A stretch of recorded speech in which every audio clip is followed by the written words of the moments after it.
Okay, so today I'm going to be talking to you about how animals are valuable. Some of you may be pet owners and some of you may not be, but this kind of affects everybody, and everybody should be educated on it and should know the needs that animals have and the things that can happen to those animals if their needs are not met. So animals can be such a blessing and can bring so much happiness. However, in some ways, they can be a burden. So today I will be talking about two basic needs that animals have. The first is financial support. The second is emotional support. And last, and most importantly, is what tends to happen to those animals when those two basic needs are not met by their owners. So first, we're going to talk about how an animal needs financial support. And first, if you are thinking about being a pet owner, this is what you should think about first. Because like humans, there are expenses that come with being a pet owner. Much like having a child, there are expenses that come with being a parent. So animals must eat. They need food to survive, just as we do, except they cannot really provide that for themselves. So according to Statista in the article U.S. Pet Industry Expenditure from 1994 to 2020, U.S. consumer expenditure gradually increased year on year, growing by around 560% between 1994 and 2020. So it is expected that those expenses like food for your animals will keep increasing like they have from 1994 to 2020. The next thing is animals also need vet visits. So just like we need doctor visits, animals need those vet visits. And according to Kyle Dulles from the Simple Dollar website, he states that the average vet visit can be anywhere from $50 to $400, while dental runs about the same. So both vet and dental runs about the same. So if your dog uses the minimum, $50 for his vet, and then $50 for his dental, that's $100 still. So it is very important to keep into account the vet expenses that dogs or any animal needs in order to stay healthy or get the help that they need if they have an illness just like we do.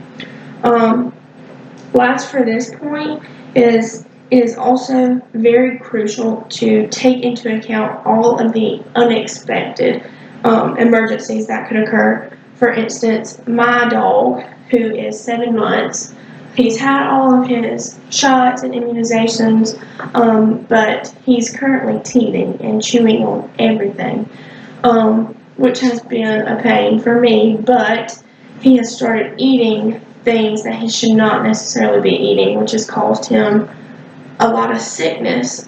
So I've had to take into account the extra, expenses that comes from having an animal. Second, we're going to be talking about emotional support. Now, in my opinion, this is just as important as the financial support that an animal needs. So animals may not be a convenience in your busy schedule.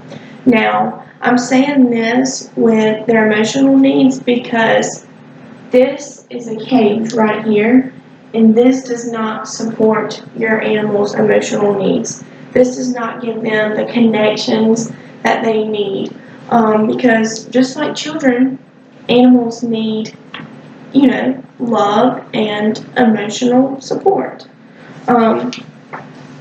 Second, for that point, children need emotional support, much like an animal needs emotional support. So just how you teach your children to do things, animals also need to be trained on what they should be doing and what they shouldn't be doing. And that I mean, that sums up whether your dog is behaved or not behaved and the type of companion that they will be to you, which is important for the owner and for the animal. And lastly, for that point, animals need validation and companionship because unlike us, they can't exactly provide that for themselves. So they need us for that also. Lastly, this is my last point. It's important to understand what could happen if you are not able to provide for them and be responsible for them. So first, it is common that when someone no longer wants an animal, they will just take it to their local animal shelter.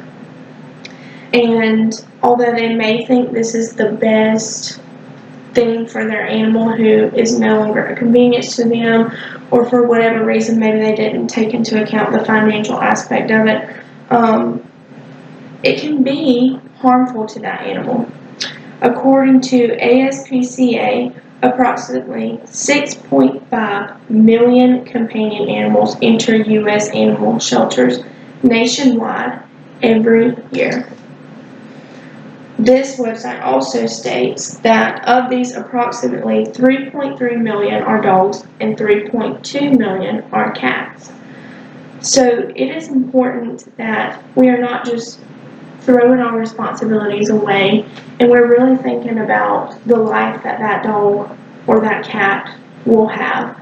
And as we've mentioned before, this is not the best life. I couldn't imagine being just thrown away like trash into a cage like this, and all because I wasn't a convenience to your life. So we should really take into account how that makes that animal feel. However, if the person is not, doesn't show that much decency to the animal, it is common that people will leave their animals, on the side of the road, and that is seen often. And that leads to my last point, death. If you are not responsible with your animal, you could cause this animal to die. So I would challenge you, if you are not a pet owner, or even if you are, to think about those needs that an animal has before you get a pet, because that could save that animal's life and it could save them from unnecessary trauma. So I think that it is important for Americans to work together to decrease the amount of animals that we see in our animal shelters, because it is not their fault. They are pure, and we are the ones initially responsible for their future. Thank you.